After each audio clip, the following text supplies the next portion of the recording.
جزاء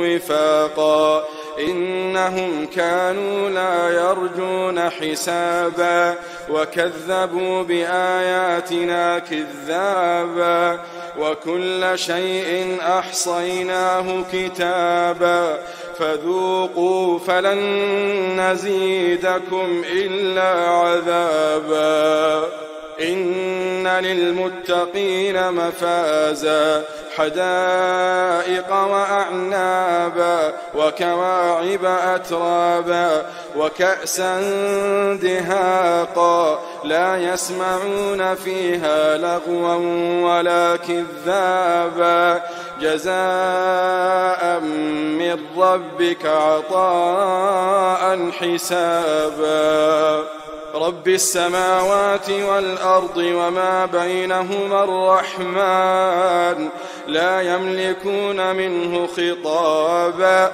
يوم يقوم الروح والملائكة صفا لا يتكلمون إلا من أذن له الرحمن وقال صوابا ذلك اليوم الحق فمن شاء اتخذ إلى ربه مآبا إنا أنذرناكم عذابا قريبا يوم ينظر المرء ما قدمت يداه ويقول الكافر يا ليتني كنت ترابا بسم الله الرحمن الرحيم والنازعات غرقا والناشطات نشطا والسابحات سبحا فالسابقات سبقا فالمدبرات أمرا يوم ترجف الراجفة تتبعها الرادفة قلوب يومئذ واجفة أبصارها خاشعة يقولون أئنا لمردودون في الحافرة أئذا كنا عظاما نخرة قالوا تلك إذا كرة خاسرة فإنما هي زجرة واحدة فإذا هم بالساهرة هل أتاك حديث موسى إذ ناداه ربه بالواد المقدس طوى اذهب إلى فرعون إنه طغى فقل هل لك إلى أن تزكى وأهديك إلى ربك فتخشى فأراه الآية الكبرى فكذب وعصى ثم أدبر يسعى فحشر فنادى فقال أنا ربكم الأعلى فأخذه الله نكال الآخرة والأولى إن في ذلك لعبرة لمن يخشى أأنتم أشد خلقا أم السماء بناها رفع سمكها فسواها وأغطش ليلها وأخرج ضحاها والأرض بعد ذلك دحاها أخرج منها ماءها ومرعاها والجبال أرساها متاعا لكم ولأنعامكم فإذا جاءت الطامة الكبرى يوم يتذكر الإنسان ما سعى وبرزت الجحيم لمن يرى فأما من طغى وآثر الحياة الدنيا فإن الجحيم هي المأوى وأما من خاف مقام ربه ونهى النفس عن الهوى فإن الجنة هي المأوى يسألونك عن الساعة أيان مرساها فيما أنت من ذكراها إلى ربك منتهاها إنما أنت منذر من يخشاها كأنهم يوم يرونها لم يلبثوا إلا عشية أو ضحاها. وقالوا سمعنا وأطعنا غفرانك ربنا وإليك المصير.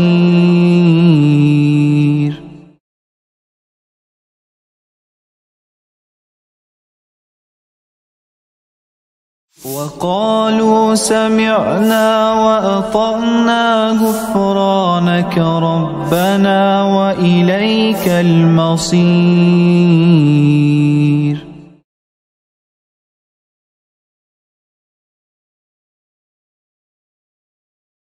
وقالوا سمعنا وأطعنا غفرانك ربنا وإليك المصير.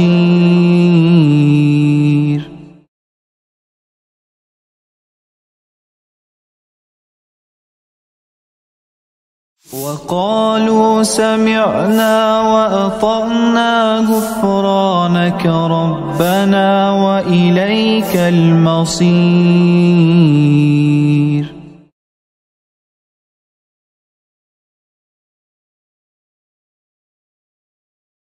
وقالوا سمعنا وأطعنا غفرانك ربنا وإليك المصير.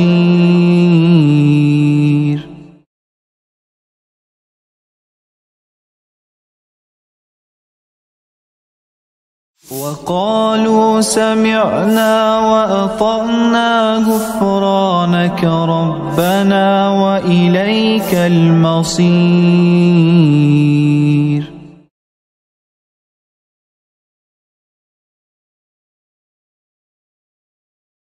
وقالوا سمعنا وأطعنا غفرانك ربنا وإليك المصير.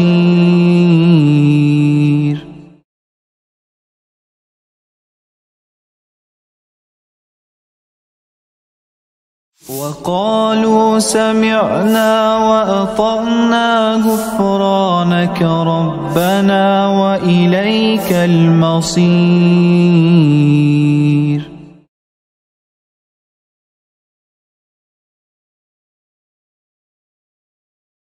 وقالوا سمعنا وأطعنا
من يهده الله فلا مضل له ومن يضلل فلا هادي له أشهد أن لا إله إلا الله وحده لا شريك له وأشهد أن محمدا عبده ورسوله. Alhamdulillah alladzi bi ni'matihi tatimmus shalihat.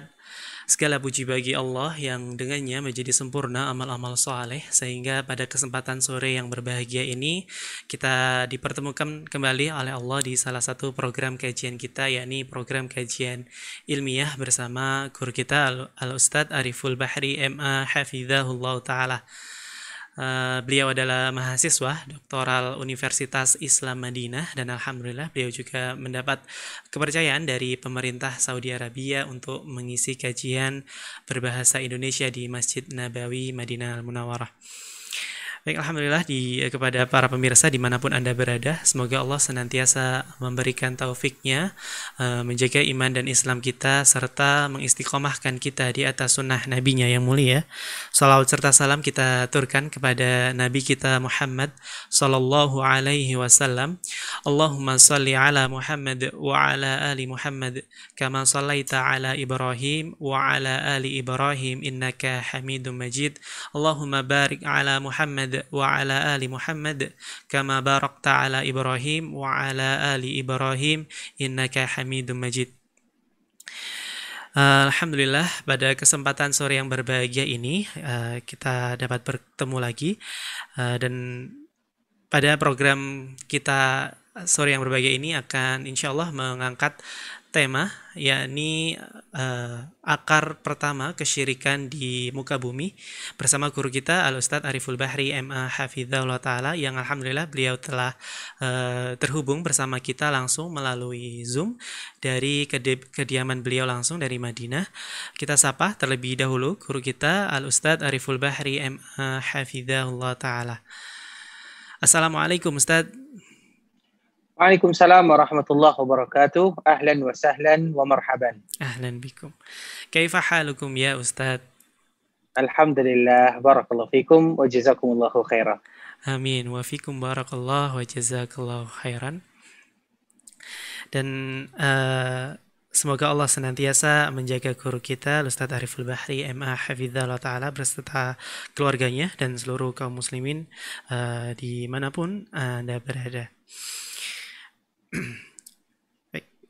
Kami sebelumnya kami juga ingin menyapa para pemirsa Al-Firqatun Najiyah TV, pemirsa RVC Channel, pemirsa Niaga TV, pemirsa Rabbani TV, pemirsa Samta TV Bukit Tinggi, pemirsa Handil Mengaji, pemirsa Ghuraba Musket, pemirsa Media Sunnah Blora dan pemirsa Hijrah TV serta akun-akun dakwah sunnah lainnya yang tidak dapat kami sebutkan satu persatu di sini.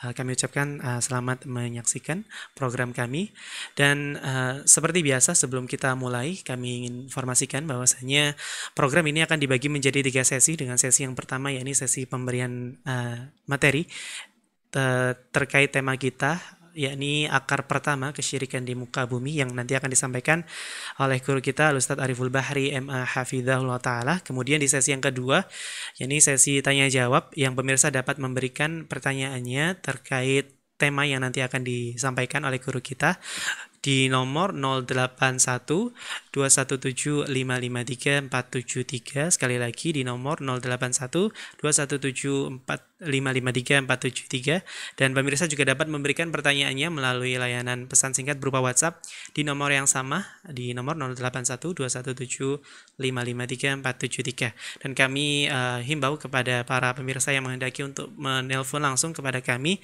kiranya dapat menjauhkan telepon dari sumber suara baik itu televisi maupun laptop agar pertanyaan dapat kami terima secara jelas. Baik, dan di sesi yang ketiga atau sesi yang terakhir nanti akan disampaikan kesimpulan dari apa yang telah kita kaji pada sore yang berbahagia ini. Nah, tanpa memperpanjang mukaddimah, kita langsung masuk ke sesi yang pertama, yakni pemberian materi terkait tema akar pertama kesyirikan di muka bumi oleh guru kita Ustadz Ariful Bahri MA Hafizahullah Ta'ala. Kepada beliau kami persilahkan. Bismillahirrahmanirrahim. Assalamualaikum warahmatullahi wabarakatuh. Alhamdulillahirabbil alamin wassalatu wassalamu ala asyrafil anbiya'i wal mursalin wa ala alihi wa ashabihi wa man tabi'ahum bi ihsanin ila yaumiddin amma ba'du. Segala puji bagi Allah Subhanahu wa taala Rabbul Izzati wal Jalalah yang senantiasa melimpahkan rahmat karunia kepada kita semuanya dan kita berharap rahmat, taufik dan hidayah dari Allah Subhanahu wa taala, bimbingan Allah Subhanahu wa taala sampai kita masuk ke dalam surga Allah Subhanahu wa taala. Kemudian salawat beriringkan salam semoga tetap tercurahkan buat baginda Rasulullah sallallahu alaihi wasallam. Allahumma salli ala Muhammad wa ala ali Muhammad kama sallaita ala Ibrahim wa ala ali Ibrahim innaka Hamidum Majid.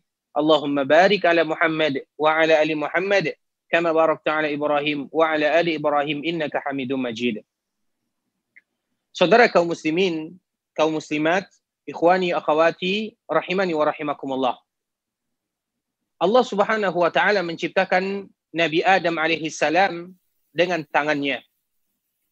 Ketika Allah Subhanahu wa taala menciptakan ayahanda kita Adam alaihi salam, maka datanglah iblis berkeliling melihat apa yang telah Allah Subhanahu wa taala ciptakan. Dan di sana iblis melihat ada rongga-rongga, dan ini sebelum Allah Subhanahu wa taala meniupkan ruh. Kemudian setelah Allah Subhanahu wa taala meniupkan ruh kepada ayah kita Adam alaihi salam, maka Nabi Adam alaihi salam berjalan di dalam surga. Kemudian ketika Nabi Adam berjalan di dalam surga, Allah Subhanahu wa taala memerintahkan dia untuk bertemu dengan malaikat dan mengucapkan salam. Dan Allah mengatakan, coba dengarkan wahai Adam, apa yang disebutkan atau apa jawaban daripada malaikat tersebut. Maka Nabi Adam mengatakan, Assalamualaikum. Para malaikat menjawab salam Nabi Adam alaihi salam dengan mengucapkan, Waalaikumsalam warahmatullah. Kemudian Allah Subhanahu wa taala menyebutkan, wahai Adam, ini merupakan tahiyat anakmu, keturunanmu dan cucumu. Kemudian pada akhirnya Allah Subhanahu wa taala memperlihatkan kelebihan Nabi Adam alaihi salam. Sehingga Allah memerintahkan kepada para malaikat untuk sujud kepada Nabi Adam, dan semua malaikat sujud kepada Nabi Adam illa iblis aba wastakbara, kecuali iblis. Dia tidak mau, dia enggan, dia sombong, dan dia mengatakan, bagaimana mungkin aku sujud kepada orang atau kepada makhluk yang aku lebih mulia daripada dirinya. Itulah yang dikatakan oleh iblis. Yang mana akhirnya Allah Subhanahu wa taala melaknat iblis, mengusir iblis. Namun iblis ini memiliki berbagai macam cara. Dia melakukan segala macam cara untuk menyesatkan Adam alaihi salam. Yang mana pada akhirnya di antara salah satu yang membuat ayah kita keluar dari surga adalah karena rayuan iblis. Dia bersumpah atas nama Allah Subhanahu wa taala bahwa sesungguhnya kalau dia memakan buah-buahan yang dilarang oleh Allah, maka dia termasuk orang yang kekal di dalam surga tersebut. Karena sumpah iblis inilah ayah kita dan ibunda kita memakan, sehingga mereka diturunkan oleh Allah Subhanahu wa taala ke permukaan bumi ini dan dikeluarkan dari surga Allah Subhanahu wa taala. Kemudian ikhwatul Islam rahimani wa rahimakumullah. Allah Subhanahu wa taala memberikan kepada Nabi Adam umur yang sangat panjang, yaitu 1000 tahun lamanya. Kemudian lahirlah keturunan. Nah, keturunan Adam sampai 10 abad lamanya. Ketika Allah Subhanahu wa taala melahirkan Adam atau menurunkan Adam ke permukaan dunia ini yang tanpa ayah dan tanpa ibu. Kemudian setelahnya 10 abad atau 10 kurun tidak ada yang namanya kesyirikan. Kemaksiatan ada. Sedangkan kesyirikan, yaitu mereka yang mengalihkan ibadah kepada selain Allah Subhanahu wa taala, tidak ditemukan. Kalau seandainya kita berbicara tentang masalah dosa, maksiat, tentunya ada. Sebagaimana yang diceritakan oleh Allah Subhanahu wa taala tentang 2 orang anak Nabi Adam alaihi salam. Terlepas kita dari namanya, yaitu Qabil dengan Habil. Ketika Allah Subhanahu wa taala memerintahkan mereka berdua untuk berkorban, maka korban salah satu di antaranya diterima oleh Allah dan yang lain tidak diterima oleh Allah Subhanahu wa taala. Sehingga korban yang tidak diterima mengancam saudaranya sambil mengatakan, qala la aqtulannak, wahai fulan, wahai saudaraku, aku akan membunuh kamu. Kemudian apa jawaban saudaranya? Qala innama yataqabbalullahu minal muttaqin. Ketahuilah wahai saudaraku, sesungguhnya Allah hanya menerima ibadah korban dari hamba-hamba yang bertakwa. Yang mana pada akhirnya syaitan kembali merayu untuk melakukan dosa besar, yaitu membunuh saudaranya. Nah, itulah yang terjadi. Sehingga bisa kita mengatakan 10 abad lamanya di antara zaman Nabi Adam atau setelah zaman Nabi Adam alaihi salam tidak ada yang namanya kesyirikan. Yang ada hanyalah kemaksiatan. Dan itu merupakan jenjang syaitan untuk menjauhi dan menggoda anak Adam supaya mereka jatuh ke lembah yang tidak diridai oleh Allah Subhanahu wa taala. Mereka pertama kali yang mereka lakukan adalah masuk kepada kesyirikan. Kalau seandainya mereka gagal, mereka masuk ke lembah yang kedua, yaitu kemaksiatan. Kalau seandainya mereka gagal mereka masuk ke lembah yang selanjutnya, yaitu kebid'ahan. Kemudian kalau seandainya mereka juga gagal, maka mereka masuk ke lembah yang berikutnya, yaitu was-was. Dan ini merupakan cara syaitan untuk menggoda anak Adam. Nah, alhamdulillah, 10 abad lamanya, dunia ini tidak terisi dengan kesyirikan. Mereka beribadah kepada Allah dan mereka betul-betul memalingkan semua ibadah yang mereka lakukan hanya kepada Allah Subhanahu wa taala saja. Hanya saja kemaksiatan yang ada, sebagaimana tadi yang telah kita contohkan. Kemudian ikhwatul Islam rahimani wa rahimakumullah. Setelah 10 abad lamanya atau 10 kurun lamanya, maka di sana ada di antara cucunya Adam alaihi salam orang-orang yang saleh. Disebutkan oleh Allah Subhanahu wa taala di dalam Al-Qur'an surat Nuh, wa qalu la tazarunna alihatakum wa la tazarunna waddaun wa la suwa'an wa la yawuth wa ya'uq wa nasra. 5 orang yang diabadikan oleh Allah Subhanahu wa taala ini adalah orang-orang yang saleh. Mereka adalah ulama, mereka orang yang rajin beribadah, mereka adalah para wali. Sehingga Allah Subhanahu wa taala mengabadikan namanya di dalam Al-Qur'an. Kemudian ikhwatul Islam rahimani wa rahimakumullah, ketika 5 orang ini meninggal, maka orang-orang yang ada di sekitarnya merasa sedih. Karena dulu ketika mereka masih hidup, ada yang akan memberikan kepada mereka bimbingan. Ada yang akan memberikan kepada mereka semangat. Seolah-olah itu adalah mursyidnya yang akan memberikan pengarahan, memberikan pelajaran, memberikan nasihat, memberikan tausiah. Kemudian qaddarallah, 5 orang ini meninggal. Orang saleh, wali ini mereka meninggal. Sehingga para muridnya atau orang-orang yang ada di sekitarnya mereka merasa sedih. Kalau seandainya mereka meninggal, bagaimana kita beribadah kepada Allah Subhanahu wa taala? Di sinilah syaitan mulai datang. Membisikkan keindahan-keindahan. Dulu kalian rajin beribadah karena 5 orang ini. Mereka lupa kalau kita beribadah yang membuat kita semangat, yang memberikan kepada kita taufik dan hidayah adalah Allah Azza wa Jalla. Sehingga syaitan datang membisikkan. Dan bisikan syaitan ini, syaitan itu rajin, iblis itu rajin menggoda anak Adam. Mereka sabar. Dan di sini dapat kita mengambil pelajaran yang sangat berharga, ikhwatul Islam. Kalau seandainya iblis, syaitan, mereka sabar di dalam menggoda anak Adam, kenapa kita tidak sabar untuk beribadah kepada Allah Subhanahu wa taala? Kenapa kita mengatakan iblis sabar? Karena generasi yang pertama atau mereka yang langsung melihat para wali 5 ini atau 5 orang wali ini, syaitan hanya membisikkan sedikit saja. Maksudnya memberikan masukan dan memasukkan syubhat. Apa syubhatnya? Di antara syubhat yang dimasukkan oleh syaitan tersebut, bagaimana kiranya kalau seandainya supaya kalian semangat beribadah kepada Allah, kalian membuat gambar orang tersebut. Kenapa demikian? Karena apabila gambarnya dibuat, maka kita akan mengenang orang ini. Kita akan melihat wali ini. Kita akan melihat orang saleh ini. Dan kita pun akan semangat beribadah. Ini syubhat pertama. Sehingga kita harus hati-hati ikhwatul Islam. Kenapa di dalam agama Islam Rasulullah SAW melarang gambar? Maksudnya makhluk bernyawa yang dipajangkan di rumah atau dipajangkan di mana-mana saja, terutama gambar para wali, orang-orang saleh. Kenapa Islam melarang? Supaya tidak terjadi permasalahan dan kejadian yang sama. Sama persis. Ketika mereka menggambar orang-orang saleh ini, kemudian mereka pajangkan dengan tujuan beribadah kepada Allah. Dengan tujuan supaya mereka semangat beribadah kepada Allah. Tujuannya baik. Dan itu adalah di antara langkah pertama syaitan. Dan syaitan sabar di dalam menggoda anak Adam. Makanya banyak kita lihat. Ketika manusia mereka sudah mulai memajangkan foto para wali atau orang-orang saleh di dalam rumahnya, bahkan mereka bersandar kepada foto tersebut. Sebagaimana yang sering kita lihat, kalau foto ini ada di rumahku, maka tidak akan ada jin yang akan datang mengganggu rumahku. Tidak akan berani syaitan masuk, tidak akan berani iblis masuk. Ketahuilah, itu merupakan waswas syaitan. Dan itu merupakan cara yang mereka lakukan. Dan ketika orang-orang terdahulu mereka gagal, maka orang-orang yang kan sekarang juga akan gagal. Kenapa? Itu rayuan syaitan, itu tipuan syaitan. Wala yawrannakumus syaitan. Dan jangan pernah kita terbelenggu dengan rayuan dan tipu dari syaitan. Sehingga tahap pertama yang supaya kalian semangat beribadah kepada Allah Subhanahu wa taala.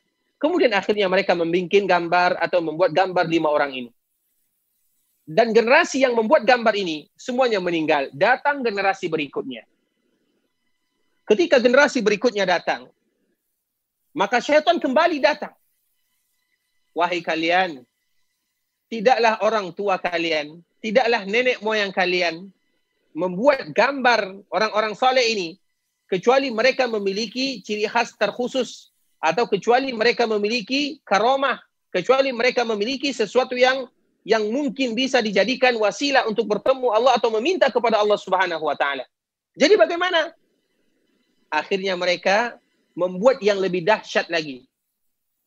Kalau gambar saja atau foto saja kalau bahasa kitanya tidak terlalu sakral, tidak terlalu manjur, maka dibikinlah patung 5 orang tersebut sesuai dengan fotonya. Karena mungkin generasi ini mereka tidak melihat langsung orang-orang soleh tersebut, namun mereka melihat gambarnya, kemudian mereka membuat gambar tersebut ibarat patung. Namun mereka tetap beribadah kepada Allah Subhanahu wa taala. Coba bayangkan. Sehingga gambar, patung, kenapa dilarang di dalam syariat Islam? Patung tidak menjadi masalah, gambar tidak menjadi masalah. Namun itu merupakan sesuatu yang mengantarkan atau melalaikan manusia lambat laun. Dan kita jangan pernah berpikir dengan kehidupan kita. Saya kalau seandainya menggambarkan atau menggantungkan foto orang-orang soleh, para wali, saya aman-aman saja. Saya tetap beribadah kepada Allah. Jangan pernah kita berbicara tentang demikian. Namun pikirkan generasi kita selanjutnya. Pikirkan orang-orang yang datang setelah kita. Dan mereka tidak akan berpikir sebagaimana berpikirnya kita. Sebagaimana yang terjadi kepada orang-orang soleh ini. Orang pertama atau generasi pertama, mereka hanya menginginkan gambar saja. Dan mereka tetap beribadah kepada Allah untuk mereka semangat. Kemudian akhirnya dibikin patung oleh generasi selanjutnya. Mereka tetap beribadah kepada Allah. Kemudian habis generasi yang kedua. Sampai generasi yang ketiga. Syaitan datang lagi. Coba bayangkan. Betapa sabarnya syaitan untuk menyesatkan anak Adam. Kemudian datang generasi yang selanjutnya. Mereka sudah jauh dari risalah. Mereka sudah jauh dari agama. Mereka sudah jauh dari ilmu. Sehingga Abdullah bin Abbas yang meriwayatkan hadis ini menyebutkan wanusiyal ilmu. Maka ilmu itu sudah mulai dilupakan. Sehingga disinilah pentingnya ilmu agama. Kenapa kita harus belajar tentang agama Allah? Penting agama Allah Subhanahu wa taala. Karena itu merupakan tameng benteng kita untuk tetap senantiasa mentauhidkan Allah, beribadah kepada Allah, betul-betul mengikhlaskan ibadah hanya untuk Allah Subhanahu wa taala. Datang generasi yang ketiga ataupun generasi yang selanjutnya, mereka menyebutkan tidaklah orang tua kita dan tidaklah nenek moyang kita mereka melukis, membuat patung orang-orang ini, kecuali orang-orang ini atau patung ini memiliki karomah. Memiliki sesuatu yang mungkin bisa mengabulkan permintaan kita. Fanusiyal ilmu fa'ubidat. Maka ilmu sudah mulai dilupakan. Sejarah tidak dipelajari lagi. Risalah sudah dijauhkan. Fa'ubidat. Apa akhirnya dan apa hasilnya? Maka patung 5 ini ubidat. Maka mulailah disembah. Dan inilah pertama kali kesyirikan yang terjadi di permukaan dunia ikhwatul Islam yang disebutkan oleh Imam At-Tabari rahimahullah yang menukilkan perkataan Abdullah bin Abbas radhiyallahu taala anhu. 5 orang ini adalah orang-orang soleh yang kita sebutkan ceritanya dan kenapa mereka bisa disembah tidak lain tidak bukan adalah karena mulai merupakan ilmu dan mereka atau orang-orang yang datang setelahnya, generasi-generasi setelahnya mereka menjadikan wasilah, menjadikan sesuatu dan mereka lebih fokus beribadah kepada Allah. Kalau seandainya dengan patung, dengan gambar, dengan foto orang-orang saleh atau dengan foto orang para wali dan yang semisalnya, kemudian fanusil ilmu fa'ubidat, akhirnya ilmu mulai dilupakan dan akhirnya pun mereka disembah untuk selain Allah Subhanahu wa taala. Dan kalau seandainya kita memperhatikan ikhwatul Islam, jarak antara zaman Nabi Nuh yang mana ketika mereka sudah mulai melakukan kesyirikan sehingga Allah mengutus Rasul pertama yaitu Nabi Nuh alaihi salam. Yang mana sebelumnya tidak ada yang namanya kesyirikan. Ketika kesyirikan ini terjadi, Allah mengutus Nabi Nuh alaihi salam. Dan 5 patung ini, coba bayangkan, mulai dari zaman Nabi Nuh alaihi salam sampai zaman Nabi Muhammad sallallahu alaihi wasallam, berpuluh-puluh ribu tahun lamanya, berpuluh ribu tahun jaraknya, namun patungnya adalah patung yang sama. Kenapa bisa terjadi demikian? Ini adalah kerja syaitan. Sehingga Amr bin Luhai yang disebutkan oleh Rasulullah sallallahu alaihi wasallam, saya melihat Amr bin Luhai orang yang pertama kali diseret perutnya, lambungnya di dalam neraka Allah Subhanahu wa taala. Kenapa? Karena dialah yang pertama kali merubah agama Nabi Ibrahim yang ada di Jazirah Arab atau di Hijaz atau di Mekah. Dia yang pertama kali merubah. Kenapa dia merubah? Disebutkan dia pernah pergi ke sebuah daerah yang bernama Syam, atau dia pergi ke sebuah daerah yang bernama Jeddah, dan dia menemukan ada patung di sana, tentunya iblis yang menghiaskan kepada dia. Dan patung tersebut adalah patung orang-orang terdahulu yang dulu dilukis, yang dulu digambar di zaman Nabi Nuh alaihi salam, sehingga mereka menyembahnya. Sama kejadiannya. Kenapa kita harus mempelajari sejarah? Kenapa kita harus mengetahui sejarah para nabi? Dan kenapa kita harus mengetahui bagaimana kesyirikan pertama kali terjadi di permukaan dunia? Tidak lain tidak bukan supaya tidak terjadi, dan supaya kita kaum muslimin bisa menjaga diri kita, bisa menjaga generasi kita, supaya sejarah itu tidak terulang kembali. Dan itu sudah terulang, dan bahkan sudah banyak terulang. Betapa banyak di antara kaum muslimin, kalau seandainya ada foto wali, orang saleh, ada gambar orang saleh di rumahnya, mereka merasa bahagia. Tidakkah mereka merasa cukup dengan penjagaan Allah Subhanahu wa taala? Bukankah Allah menyebutkan Allah senantiasa mengirimkan 2 orang malaikat untuk menjaga manusia? Kenapa harus ada gambar orang saleh di dalam rumah? Kenapa harus ada gambar orang saleh di toko, di tempat kita berniaga, di tempat kita melakukan jual beli dan yang lain sebagainya? Itu semua berasal dari keyakinan. Apa keyakinannya? Kalau ada foto gambar orang soleh di dalam rumah saya aman. Kalau ada foto gambar orang soleh di toko saya, di perdagangan saya, maka perdagangan saya akan laris. Mereka mulai lupa kepada Allah Subhanahu wa taala. Yang menjaga kita Allah, yang memberikan rezeki Allah, yang memberikan taufik Allah. Ketika kita meminta kepada Allah, ketika kita minta pertolongan kepada Allah, jangan pernah disandarkan kepada siapa saja. Walaupun itu orang soleh, kalau seandainya mereka sudah meninggal, apalagi gambar. Kita ingat, ikhwatul Islam, rahimani wa rahimakumullah, inilah perkara yang membuat manusia lari dari agamanya. Sehingga ketika kita mempelajari akar kesyirikan yang terjadi pertama kali di dunia, jangan kita hanya membahas apa sih kesyirikan tersebut, namun kita bahas apa penyebabnya.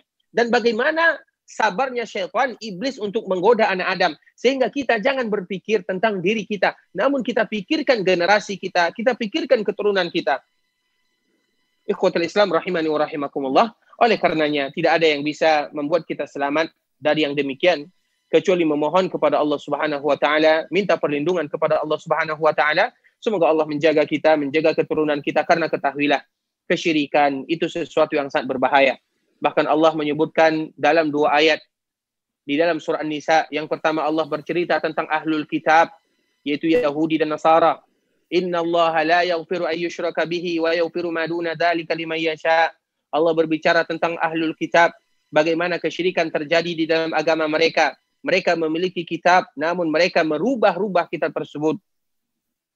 Kemudian Allah kembali mengulang di dalam ayat berikutnya, innallaha la yaghfiru an yushraka bihi wa yaghfiru ma duna dzalika liman yasha. Allah kembali mengulang menceritakan tentang bagaimana terjatuhnya orang-orang musyrikin ke dalam kesyirikan karena mereka tidak memiliki kitab, mereka beribadah tanpa adanya ilmu. Sehingga 2 hal dapat kita ambil pelajaran. Yang pertama, berilmu, kemudian beramal dengan ilmu yang kita dapatkan. Poin yang pertama, mereka yang memiliki ilmu namun mereka mengingkarinya. Poin yang kedua, mereka yang beribadah namun mereka tidak berlandaskan ilmu. Sehingga Allah menyebutkan kepada kita dan memberikan wanti-wanti kepada kita supaya kita tidak terjatuh ke dalamnya sebagaimana terjatuhnya orang-orang ahlul kitab dan juga terjatuhnya orang-orang musyrikun. Semoga Allah menjaga kita semuanya, memberikan taufik dan hidayah. Barakallahu fikum wa jazakumullahu khairan. Amin. Wa fikum barakallahu Ustaz wa jazakallahu khairan atas materi yang telah disampaikan. Semoga apa yang telah disampaikan oleh guru kita Ustaz Ariful Bahri MA Hafizallahu Ta'ala menjadikan manfaat untuk kita. dan semoga Allah menjaga kita dari segala bentuk kesyirikan. Baik, alhamdulillah kita memasuki sesi yang kedua, yakni sesi tanya jawab, yang pemirsa dapat memberikan pertanyaannya terkait apa yang telah disampaikan oleh guru kita Al-Ustadz Ariful Bahri MA Hafizahullah Ta'ala terkait akar pertama kesyirikan di muka bumi, yang pemirsa juga dapat ikuti memberikan pertanyaannya langsung via telepon di nomor 081-217-553-473, ataupun pemirsa juga dapat memberikan pertanyaannya melalui layanan pesan singkat via WhatsApp di nomor yang sama, di nomor 081-217-553-473. Baik Ustadz, kami angkat pertanyaan pertama melalui telepon. Assalamualaikum. Waalaikumsalam. Mas, Ibu tadi mau tanya sama Ustadz nih, Mas. Silakan Ibu. Dengan siapa, di mana Ibu? Ibu Niken dari Jogja. Ya, silakan Ibu. Pertanyaannya. Iya. Assalamualaikum Ustadz. Waalaikumsalam warahmatullahi wabarakatuh. Saya selalu mengikuti ini kajian Ustadz. Ini Ustadz, saya tuh sudah lama ya itu baru tahu karena saya baru ngaji. Kalau itu masalah kesyirikan itu gimana? Karena saya sudah bertobat, sudah sholat tobat, sudah yang lainnya lah sudah ngaji, pokoknya sudah banyak pengetahuan. Apakah bisa diampuni dosa-dosa saya? Itu yang pertama. Terus, yang kedua, memang ayah saya tuh pada saya itu istilahnya Islam abangan gitu ya saja. Tapi karena saya sudah ngaji banyak sama ustadzah saya semakin tahu bahwa itu yang tadi dipasang itu saya sudah enggak, cuman yang saya pasang di rumah itu foto cucu kalau saya kepengen kangen gitu. Gimana Tat? Terima kasih solusinya. Assalamualaikum warahmatullahi wabarakatuh. Waalaikumsalam warahmatullahi wabarakatuh. Barakallahu fikum kepada ibu kita yang bertanya. Semoga Allah Subhanahu wa taala menjaganya, menjaga keluarganya, memberikan keberkahan di dalam umurnya dan untuk kita semuanya. Untuk pertanyaan yang pertama, Allah Subhanahu wa taala menyebutkan tidak ada dosa yang tidak diampuni oleh Allah Subhanahu wa taala. Semua dosa bisa diampuni oleh Allah Subhanahu wa taala dengan syarat apabila hamba mau datang kepada Allah dan mau kembali kepada Allah serta bertobat sebetul-betulnya kepada Allah Subhanahu wa taala. Makanya Allah Subhanahu wa taala menyebutkan qul li ibadiyalladzina asrafu ala anfusihim la taqnatu min rahmatillah. Wahai hambaku, jangan pernah kalian berputus asa. Maksudnya apa? Allah membentangkan tangannya siang dan malam. Ketika Allah membentangkan tangannya di siang hari, ingin mengampuni dosa mereka yang bertobat di malam hari. Ketika Allah membentangkan tangannya di malam hari, ingin mengampuni dosa bertaubat mereka yang bertobat di siang hari. Allah setiap waktu membuka taubat sebesar-besarnya. Dan tidak ada dosa yang tidak diampuni oleh Allah Subhanahu wa taala, dosa apa saja. Makanya kita lihat sahabat Nabi sallallahu alaihi wasallam, apa yang mereka lakukan? Di zaman jahiliyah apa yang mereka lakukan? Mereka melakukan kesyirikan, mereka memiliki Tuhan selain Allah Subhanahu wa taala, ada di antara mereka yang membunuh anaknya, banyak yang mereka lakukan. Ketika mereka masuk ke dalam agama Islam, semuanya dihapuskan dan mereka betul-betul kembali kepada Allah dan bertobat kepada Allah. Allah pun ampunkan dosa mereka dan menjadikan mereka manusia yang termulia. Oleh karenanya, tidak ada yang namanya dosa yang tidak diampuni oleh Allah. Bahkan dosa yang paling besar, kesyirikan pun akan diampunkan oleh Allah kalau seandainya kita mau betul-betul bertaubat kepada Allah Subhanahu wa taala. Di antara salah satu yang diajarkan oleh Rasulullah SAW kepada kita semuanya adalah zikir pagi dan sore. Kita tahu zikir pagi dan sore merupakan zikir yang dianjurkan bagi kaum muslimin untuk membacanya sebagai tameng membentengi diri dari gangguan dalam diri kita ataupun dari luar diri kita. Dan di antara salah satu doa yang kita baca siang dan malam adalah doa supaya kita terhindar dari kesyirikan. Allahumma inna na'udzubika min an nusyrika bika syai'an na'lamuhu wa nastaghfiruka lima la na'lamuh. Ya Allah, sesungguhnya kami berlindung kepadamu dari dosa kesyirikan yang kami ketahui dan kami beristighfar kepadamu dari sesuatu yang tidak kami ketahui. Itu merupakan di antara doa yang diajarkan Nabi sallallahu alaihi wasallam kepada para sahabatnya yang wajib kita baca agar kita senantiasa terhindar baik dari yang besar ataupun dari yang kecil. Dari yang besar mungkin kita semuanya bisa menghindari diri. Namun dari yang kecil, sifat riya, sifat sum'ah itu merupakan di antara perkara yang sulit bagi kita untuk menghindarinya. Namun dengan taufik dan barokah dari Allah Subhanahu wa taala serta doa yang kita baca, Allah Subhanahu wa taala akan memudahkan urusan kita. Kemudian untuk pertanyaan yang kedua, kalau seandainya kita sudah mengetahui bahwa gambar itu adalah sesuatu yang dilarang di dalam syariat Islam karena mudaratnya, bukan gambarnya yang salah, namun karena mudaratnya. Nah, apa yang harus kita lakukan ikhwatul Islam rahimani wa rahimakumullah? Sebagaimana yang ditanyakan oleh ibu kita ini, kalau seandainya kita ingat sama cucu kita, alhamdulillah untuk zaman sekarang mudah kita berkomunikasi, terutama dengan saudara-saudara kita kaum muslimin, melalui telepon, melalui aplikasi yang sudah ada. Intinya, untuk zaman sekarang sudah mudah kita berkomunikasi. Namun kalau seandainya juga demikian, bisa jadi kita memanfaatkan dan disimpan di dalam memori HP saja. Sedangkan yang menjadi permasalahan itu adalah dipajang. Gambar siapa saja. Baik itu gambar keluarga kita, atau gambar orang soleh, atau gambar cucu kita. Karena dipajang itu menjadi muskilah. Kenapa kita mengatakan demikian? Nabi SAW, dia pernah masuk ke dalam rumah Aisyah radhiyallahu ta'ala anha. Dan Aisyah menyulam gambar burung. Tujuannya adalah supaya Rasulullah indah melihatnya. Kemudian ketika Rasulullah melihat, maka Rasulullah tidak jadi melangkah dan masuk. Maka apa kata Aisyah? A'udzubillah, aku berlindung kepada Allah. Apa yang membuat engkau marah ya Rasulullah? Apa kata Rasulullah? Ya Aisyah, bagaimana aku akan masuk ke dalam sebuah rumah yang malaikat rahmat tidak masuk ke sana? Maksudnya apa? Rumah yang ada gambar makhluk bernyawa. Rumah yang ada anjingnya. Rumah yang ada loncengnya. Maka malaikat tidak masuk ke dalam rumah tersebut. Tentunya akan memberikan dampak negatif terhadap diri kita dan keluarga kita juga. Yang rugi adalah kita. Kalau seandainya malaikat tidak masuk ke dalam rumah kita, siapa yang akan masuk? Maukah kita memberikan musuh-musuh kita leluasa untuk masuk ke dalam rumah kita? Syaitan, iblis, dan yang semisalnya. Tentunya tidak. Kita ingin malaikat masuk, sehingga rumah kita tentram, rumah kita nyaman. Oleh karenanya, bagaimanapun syariat Allah adalah syariat Allah, dan bimbingan Rasulullah adalah bimbingan Rasulullah, dan kita berusaha semaksimal mungkin, karena tidaklah Allah dan Rasulnya memerintahkan kepada kita sesuatu, kecuali maslahatnya akan kembali kepada diri kita pribadi.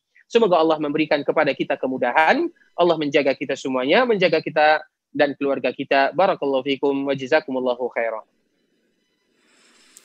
Amin. Wa fikum barakallahu Ustaz wa jazakallahu khairan atas jawaban yang telah diberikan. Semoga jawaban dapat diterima oleh penanya. Baik Ustaz, kami kembali mengangkat pertanyaan melalui telepon. Assalamualaikum. Waalaikumsalam warahmatullahi wabarakatuh. Dengan siapa di mana, Ibu? Dari Silana di Situbondo, Jawa Timur. Ya, silakan pertanyaannya. Assalamualaikum Ustaz. Waalaikumsalam warahmatullahi wabarakatuh. Barakallahu fiik. Oh iya. Ini Ustaz, apakah kalau dosa, kalau perbuatan riya itu kan menghapuskan amalan dan tidak mengeluarkan Islam ke pelakunya itu Ustaz. Dan bagaimana kalau misalnya wakaf untuk orang yang meninggal dunia, terus sedekah untuk orang yang meninggal dunia, apakah nanti juga terpengaruh karena perbuatan sifat riya itu Ustaz? Mohon penjelasan Ustaz. Assalamualaikum warahmatullahi wabarakatuh. Waalaikumsalam warahmatullahi wabarakatuh. Barakallahu fikum. Semoga Allah Subhanahu wa taala menjaga kita semuanya. Tentunya riya adalah dosa yang tersembunyi, atau Nabi SAW menyebutkan dengan asyirkul khafi, yaitu syirik yang tersembunyi. Dan Nabi SAW riya itu disebutkan dengan syirik. Dan itu termasuk ke dalam syirik besar. Bisa jadi dia syirik besar, bisa jadi syirik kecil, tergantung riyanya bagaimana. Nah, bagaimanapun kita bermohon kepada Allah Subhanahu wa taala agar Allah menjaga kita dari perbuatan riya tersebut. Kalau seandainya ada orang yang berinfak atas nama orang yang meninggal, kemudian dia riya, apakah diterima dan apakah sampai? Tentunya jawabannya tidak. Kalau seandainya seseorang tersebut dia berinfak atas nama orang yang sudah meninggal, maka pahalanya atau ibadahnya tidak diterima oleh Allah Subhanahu wa taala, dan pahalanya pun tidak akan sampai kepada orang yang diinfakkan. Kenapa? Riya. Riya itu apa maksudnya? Dia ingin dipuji oleh manusia, ingin disanjung oleh manusia. Oh fulan bersedekah atas nama keluarganya, oh fulan berinfak atas nama ayahnya, oh fulan. Itu riya. Riya itu Allah Subhanahu wa taala memberikan kecaman. Apa kecaman Allah Subhanahu wa taala? Barang siapa nanti di hari akhirat ketika mereka riya, Allah akan memperlihatkan apa yang dia riakan. Ketika mereka sum'ah, Allah akan memperlihatkan apa yang mereka sum'akan. Kemudian apa kata Allah Subhanahu wa taala? Minta pahala dari orang yang kamu riakan. Maksudnya apa? Ketika kita ingin dilihat amalan kita, ingin didengar amalan kita, maka Allah akan memerintahkan kita untuk meminta pahala kepada orang yang tadi kita inginkan. Tentunya mereka tidak akan bisa. Namun begitulah Allah akan menghinakan mereka yang melakukan perbuatan riya dan perbuatan sum'ah. Semoga Allah menjaga kita semuanya. Kita perhatikan sebuah hadis yang sangat agung namun sangat berbahaya bagi kita semuanya. Hadis yang diriwayatkan oleh Imam Muslim. Ada 3 orang yang secara zahir amalan yang mereka lakukan adalah perbuatan baik. Yang pertama adalah orang yang berjihad di jalan Allah. Yang kedua adalah orang yang berinfak, bersedekah, mengeluarkan hartanya di jalan Allah. Kemudian yang ketiga adalah mereka yang membaca Al-Quran. Kemudian ditanya kepada mereka satu-satu, kenapa kamu berjihad wahai fulan? Kenapa kamu berinfak wahai fulan? Kenapa kamu membaca Al-Quran wahai fulan? Dan Allah lebih tahu kenapa mereka melakukan ibadah tersebut. Mereka riya. Sehingga ketika yang satu ditanya, kenapa kamu berjihad? Maka Allah mengatakan, kamu berjihad wahai fulan supaya kamu dikatakan sebagai seorang pahlawan. Yang kedua dikatakan, kamu berinfak wahai fulan supaya kamu dikatakan seorang yang dermawan. Dan yang ketiga dikatakan, kamu membaca Al-Quran wahai fulan supaya kamu dikatakan qari Al-Quran. Mereka inilah yang pertama kali dimasukkan oleh Allah ke dalam api neraka. Karena berbahaya, walaupun ibadah yang sangat mulia. Oleh karenanya ikhwatal Islam rahimani wa rahimakumullah, kalau seandainya sudah terlanjur, kita bertaubat, betul-betul memohon kepada Allah Subhanahu wa taala. Sedangkan apakah kembali diterima oleh Allah, tentunya itu diserahkan kepada Allah. Dan ketahuilah Allah Maha Mulia dan Allah Maha menerima taubat hambanya. Tentunya kita berusaha melakukan semaksimal mungkin perbuatan-perbuatan yang akan diterima oleh Allah Subhanahu wa taala. Semoga Allah menjaga kita di dunia dan di akhirat, dan semoga Allah betul-betul memberikan kepada kita keikhlasan di dalam beribadah. Barakallahu fikum. Amin. Wa fikum barakallahu Ustaz wa jazakallahu khairan atas jawaban yang telah diberikan. Semoga jawaban dapat diterima oleh penanya dan menjadi tambahan ilmu bagi kita. Baik Ustaz, kami mengangkat pertanyaan kembali melalui pesan singkat WhatsApp yang telah masuk, dan kami menghimbau untuk para pemirsa untuk tidak menelpon via WhatsApp dikarenakan nanti akan terjadi delay yang lebih panjang. Baik Ustaz, dari pemirsa Hijrah TV di Solo, Bismillah, kalau gambar dan patung dilarang dalam agama Islam, bagaimana dengan video gambar yang bergerak? Apakah video di TV bukan kategori gambar? Mohon penjelasannya Ustadz. Ada kelompok yang hulu terhadap kajian live video menganggap sebagai gambar, sehingga mereka enggan ikut kajian via video. Silakan Ustadz. Barakallahu fiikum wa jazakumullahu khaira. Untuk zaman sekarang, terutama video, TV, itu adalah wasilah. Itu merupakan wasilah untuk belajar agama Allah Subhanahu wa taala. Dan itu tidak termasuk ke dalam larangan yang disebutkan oleh Rasulullah SAW. Oleh karenanya ikhwatul Islam rahimani wa rahimakumullah, semoga Allah Subhanahu wa taala menjaga kita semuanya. Tentunya berbeda patung, gambar dengan video. Gambar video yang bergerak, dia tidak menetap, tidak sama dengan patung dan gambar.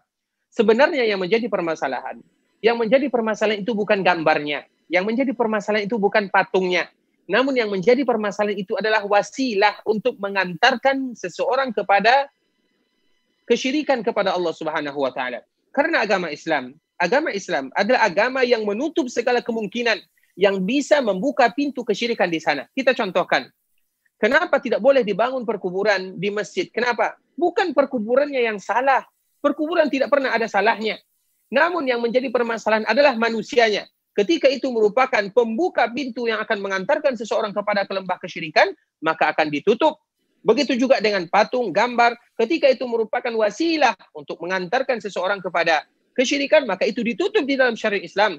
Sehingga disebutkan oleh Imam Ibnu Qayyim rahimahullahu ta'ala di dalam kitabnya I'lamul Muwaqqi'in, lebih daripada 99 contoh bagaimana agama betul-betul fokus ke dalam sadduz zari'ah, menutup segala kemungkinan yang mana hamba tersebut akan menyelewengkan ibadah untuk selain Allah. Sedangkan video, terutama video ceramah, TV dan yang lain sebagainya, itu tidak termasuk ke dalam sana. Itu merupakan wasilah sarana dakwah.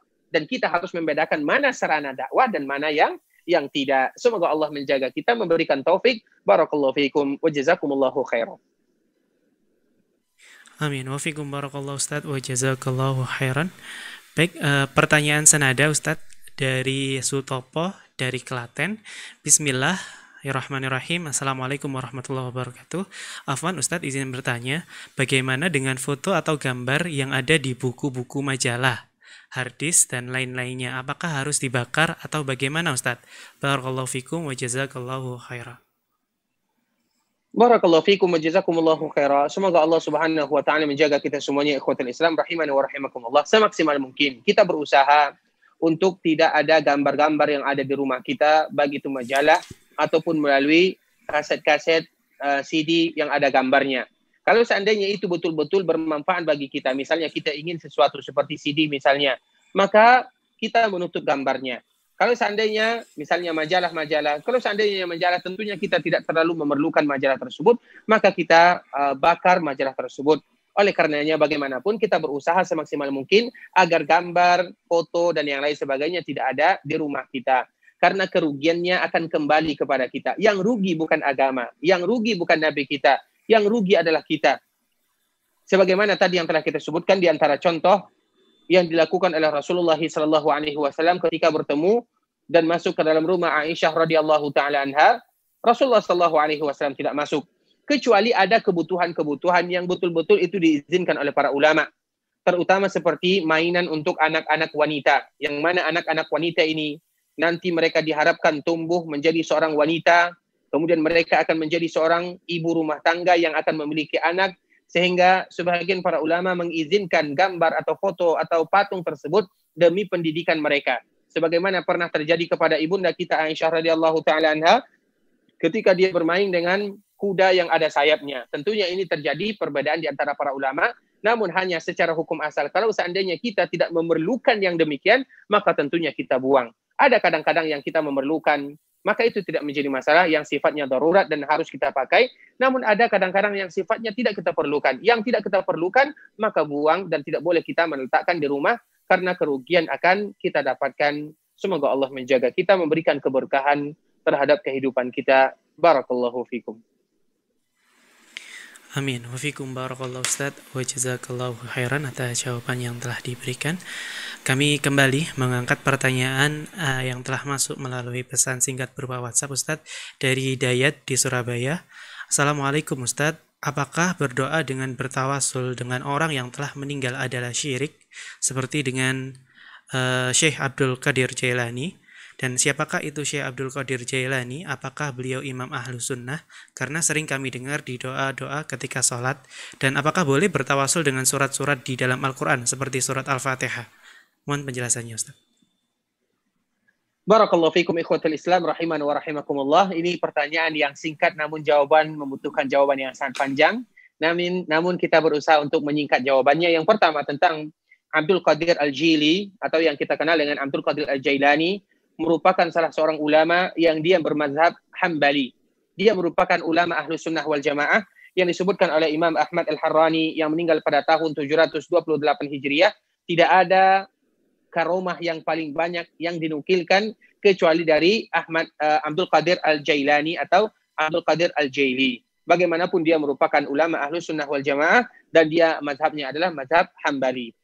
Hanya saja banyak kebohongan-kebohongan yang dinisbatkan kepada Abdul Qadir Al-Jailani, terutama masalah karomah, dan kita tidak bisa menyebutkan satu persatu di antara kebohongan-kebohongan tersebut, yang mana itu tidak boleh dan tidak mungkin disandarkan kepada Abdul Qadir Al-Jailani rahimahullahu ta'ala, dan dia merupakan di antara ulama ahlu sunnah wal jamaah. Makanya sebelum kita menyebutkan, ada sedikit contoh tentang Abdul Qadir Al-Jailani, supaya kita adil di dalam menilai. Abdul Qadir Al-Jailani, ketika dia pergi ke padang atau ke padang pasir, maka ada awan yang datang kepadanya, kemudian awan tersebut mengatakan dirinya adalah Tuhan. Dan ini diceritakan. Kemudian ikhwatul Islam rahimani wa rahimakumullah. Kemudian apa kata Abdul Qadir Al-Jailani rahimahullahu ta'ala? A'anta Allah? Apakah kamu adalah Allah? Karena kalimat Allah ini tidaklah diucapkan kecuali oleh Allah Azza wa Jal. Sedangkan yang lain syaitan tidak akan berani mengucapkan. Kemudian awan ini tidak menjawab. Suara yang datang dari awan tersebut tidak menjawab. Maka apa kata Abdul Qadir Al-Jilani? Ikhsha' ya adu Allah. Pergi kamu wahai adu Allah. Maka akhirnya syaitan tersebut dia langsung bertanya kepada Abdul Qadir Al-Jilani, kenapa kamu mengetahui bahwa aku adalah iblis dan syaitan yang ingin menyesatkan kamu? Maka apa kata Abdul Qadir Al-Jilani? Karena Allah, karena kamu, kalau seandainya karena Allah Subhanahu wa Ta'ala, Allah Subhanahu wa Ta'ala tidak pernah memerintahkan sesuatu yang diharamkan dan tidak pernah menghalalkan sesuatu yang mengharamkan. Tidak pernah menghalalkan sesuatu yang haram dan tidak pernah mengharamkan sesuatu yang halal. Karena awan ini yang memiliki suara, dia mengatakan, wahai Abdul Qadir, sesungguhnya aku telah menghalalkan kepadamu apa yang telah aku haramkan dan aku haramkan kepadamu apa yang telah aku halalkan. Abdul Qadir adalah seorang ulama yang dia tahu agama ini tidak akan pernah berubah. Tidak akan pernah ada yang namanya halal kemudian menjadi haram. Kemudian tidak ada yang namanya haram menjadi halal secara hukum asal. Karena agama ini sudah sempurna dan tidak ada wewenang bagi siapa saja untuk merubah-rubah agama. Sehingga apa kata Abdul Qadir Al-Jilani? Ikhsha' ya aduwallah. Berangkat kamu wahai Abdullah. Akhirnya syaitan tidak berhasil menggoda Abdul Qadir Al-Jailani. Kemudian ikhwatul Islam rahimani wa rahimakumullah. Para ulama sangat banyak.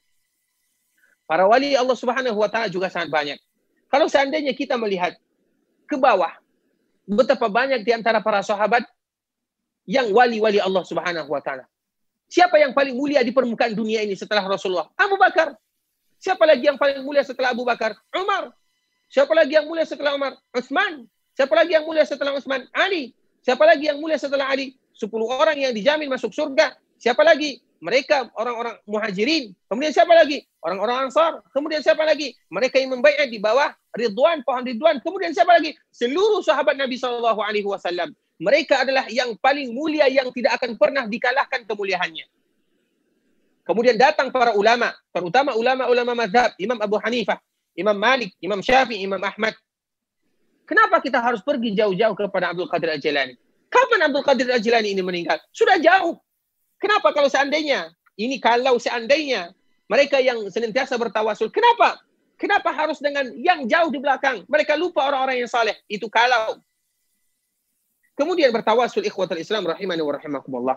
Bertawasul itu boleh, bertawasul boleh. Namun ada syaratnya, ada tawasul yang dibolehkan dan ada tawasul yang tidak boleh. Bertawasul yang boleh apa? Bertawasul dengan doa orang yang saleh yang masih hidup, kalau seandainya mereka masih hidup. Karena kalau seandainya mereka sudah meninggal, terputus ikhwatul Islam. Terputus. Makanya kita lihat Abu Bakar As-Siddiq radhiyallahu ta'ala anhu, dia menghadapi permasalahan yang sangat berat. Kita tidak usah jauh kepada Abu Bakar As-Siddiq. Kita lihat anaknya Nabi, Fatimah. Fatimah setelah ayahnya meninggal, dia sakit selama 6 bulan. 6 bulan setelahnya dia meninggal. Pernahkah kita melihat Fatimah bertawasul dengan ayahnya? Ayahnya yang ada di dalam darahnya dan di dalam tubuhnya mengalir darah Rasulullah sallallahu alaihi wasallam. Begitu juga Abu Bakar As-Siddiq, begitu juga Umar. Pernahkah kita melihat mereka bertawasul, ya Rasulullah, bantu kami. Mereka memohon kepada Allah. Sehingga Umar bin Khattab radhiyallahu taala anhu menyebutkan, dia datang kepada Abbas, pamannya Nabi setelah Nabi meninggal. Dulu kami bertawasul kepada Nabi ketika Nabi masih hidup. Namun sekarang kami bertawasul dengan keluarganya Nabi, yaitu pamannya. Coba kita lihat ikhwatul Islam, dan ini merupakan contoh. Oleh karenanya, bertawasul dengan para wali, kita kembalikan kepada hukum asal. Yaitu tidak boleh melakukan demikian kalau seandainya mereka sudah meninggal. Apa hukumnya? Hukumnya di sini tergantung orang yang bertawasul. Bagaimana bentuk tawasulnya dan apa lafaz yang mereka gunakan dan apa yang mereka ucapkan. Karena ini tidak bisa kita memukul sama rata. Kemudian apakah boleh kita bertawasul dengan bacaan Al-Quran? Secara umum, amalan kebaikan apapun yang kita lakukan, dan di antara tawasul yang dibolehkan adalah melakukan kebaikan, kemudian kita bertawasul dengan kebaikan tersebut. Seperti misalnya kita membaca Al-Fatihah, atau membaca Al-Baqarah, atau membaca Al-Imran, An-Nisa, Al-Ma'idah, Al-An'am, Al-A'raf, Al-Anfal. Kita membaca ayat-ayat Al-Quran, kemudian kita bertawasul, maka tidak menjadi masalah. Ya Allah, dengan aku melakukan kebaikan, dengan aku membaca Al-Quran, terimalah taubatku, terima doaku, mudahkan urusanku. Tidak menjadi masalah. Dan itu merupakan di antara tawasul yang dianjurkan, yaitu tawasul bil a'malis salihah, bertawasul dengan amalan-amalan yang saleh, sebagaimana diceritakan oleh Rasulullah SAW tentang 3 orang yang ada di dalam gua, yang mana kesemua mereka bertawasul dengan ibadah yang pernah mereka lakukan. Barakallahu fikum ikhwatul Islam, rahimani wa rahimakumullah. Mungkin ada pertanyaan yang kedua tadi, mungkin kami lupa. Barakallahu fikum.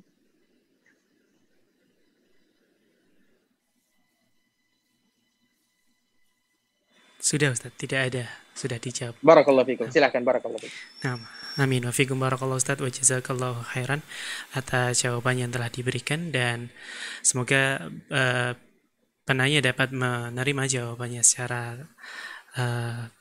jelas dan menjadi tambahan ilmu untuk kita. Baik Ustaz, kami mengangkat pertanyaan melalui telepon yang masuk. Nah, nampaknya terputus. Baik Ustaz, kami mengangkat pertanyaan terakhir di pertemuan kita sore yang berbahagia ini. Dari Rudi di Jakarta. Bismillahirrahmanirrahim. Assalamualaikum warahmatullahi wabarakatuh. Ustaz, izin bertanya, apa hukumnya meminum air yang di dalamnya ada tulisan-tulisan Arab? Entah itu Al-Quran atau bukan. Jika memang Al-Quran, apakah boleh? Syukran. Barakallahu fikum ikhwatul Islam, rahimani wa rahimakumullah. Air yang ada berkahnya adalah air Zam-Zam. Air yang ada berkahnya adalah air Zam-Zam. Kemudian air-air yang lainnya tentunya tidak ada nas dari Nabi SAW dan sifatnya adalah tauqifi.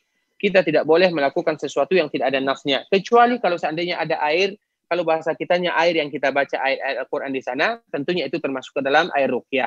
Sedangkan air yang ada bacaan-bacaannya, terutama ada ayat Al-Qurannya, bagaimana kita meminum? Atau tegakah kita meminum ayat yang ada ayat-ayat Al-Quran di sana, atau air yang ada ayat-ayat Al-Quran di dalamnya? Berarti kita meminum ayat-ayat Al-Quran, kalamullah. Begitu juga dengan bacaan-bacaan yang lainnya. Ini akan membuat kita semakin sakit, bukan membuat kita semakin sehat.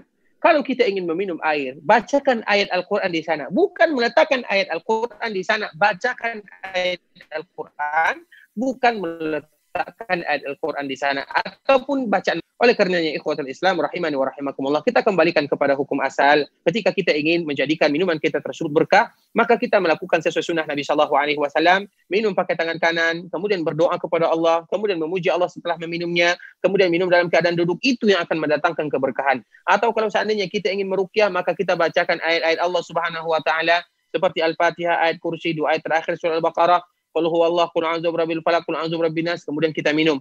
Sedangkan yang lainnya tentunya tidak boleh kita melakukan yang demikian. Semoga Allah menjaga kita. Barakallahu fikum. Amin. Wa fikum barakallahu Ustaz wa jazakallahu khairan atas jawaban yang telah diberikan, dan semoga menjadi tambahan ilmu untuk kita. Dan kiranya itu pertanyaan terakhir yang dapat kita angkat pada pertemuan kita pada sore yang berbahagia ini Ustaz.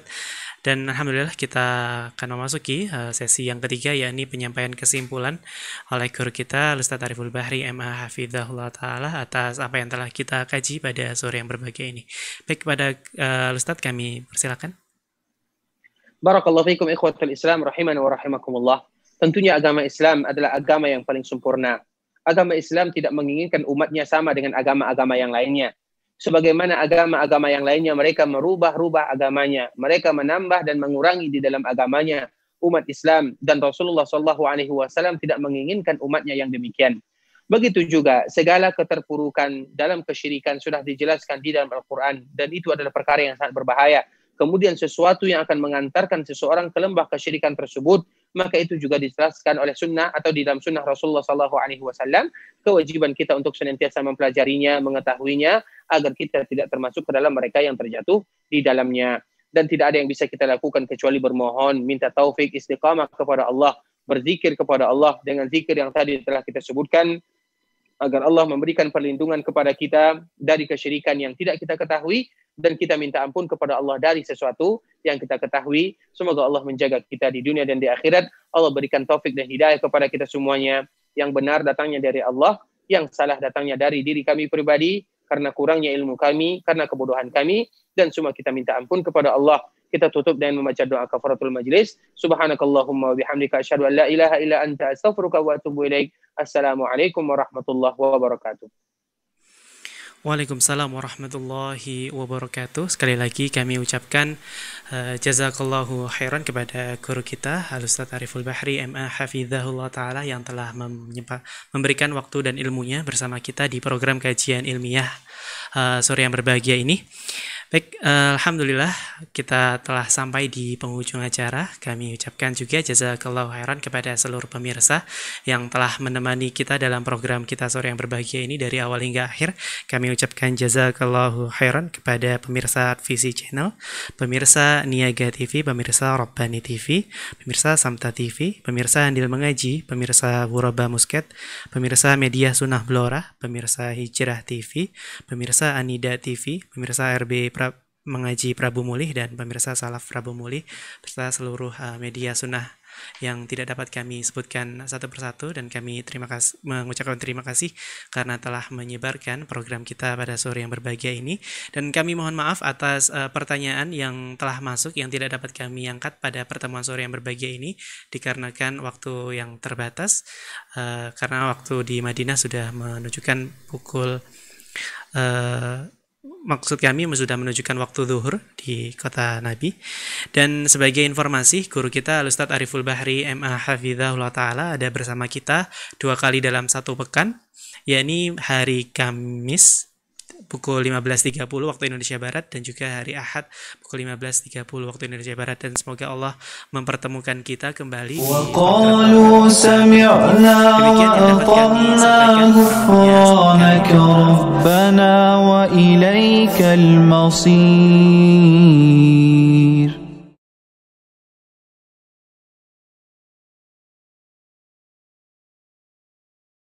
وقالوا سمعنا وأطعنا غفرانك